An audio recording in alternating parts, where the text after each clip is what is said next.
Good morning and welcome to America's Home Cooking. Let me get some lights on and I'll be right back.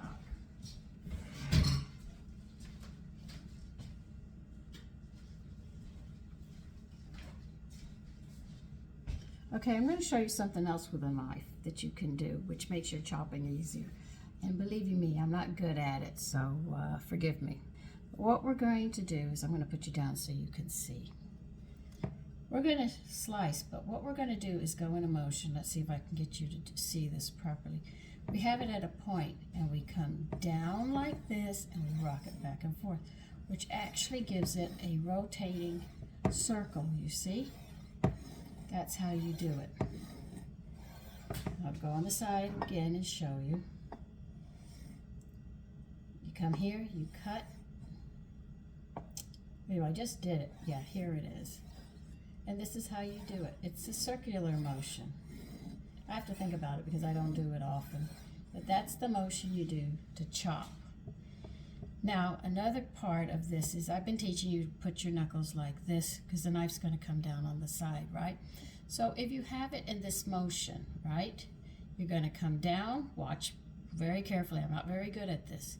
You come down and slice, and you come up. You push, you come down and slice. Go slow.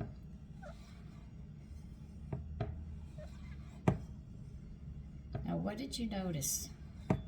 You will notice that when you do this, this finger and this finger are in the back, pushing forward. Let me trim this. Okay? So what you're doing is your two fingers are in the back here, your pinky and your thumb. And you have these three up here, right? And you have the knife motion going in that round motion. And you push with your little finger and your thumb.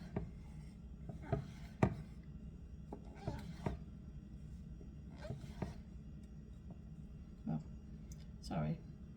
I came to the end of that one. I couldn't do it. And as you do it, you'll end up with slices thin and level instead of my butchered ones like this. Okay, like I told you, I'm not real good at it. I'm pretty slow about it, but like I said, knowing it and then going and exercising it is not the greatest all the time. But that's what you do. You use these two little fingers to push and these three fingers in the front. So see, if you have it there, you have your knuckles like that. See, they're straight. And these are going to be pushing it, and this is just steadying it to guide the knife to go like this into that motion. It is round.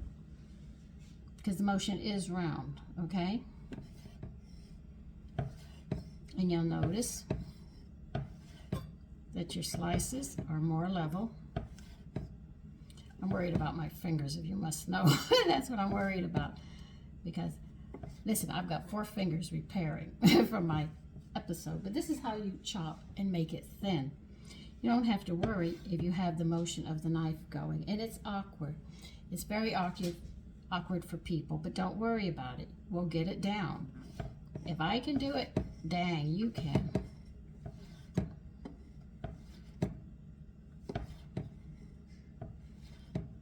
Ugh.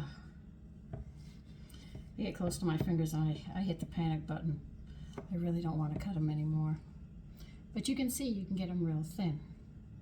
And you don't have to hang over like this and measure them. All right? So, you know you hold the knife like this. I know sometimes you see me like this, but you're supposed to hold the knife like this. All right? You've got full control of this knife. And this whole motion is going to go from here straight down. It's not going to be down here you're doing this. It's going to be going all the way from the shoulder all the way down. Now, as we finish chopping these, I might as well tell you what we're making. We're making, now, beef stroganoff. Everybody knows it's made with wine and everything else, but we're doing a fillet of beef stroganoff, which is different. These mushrooms are not going into it. It's going to be going next to it. All right? So let me go ahead and show you again. I'm not real good at this, but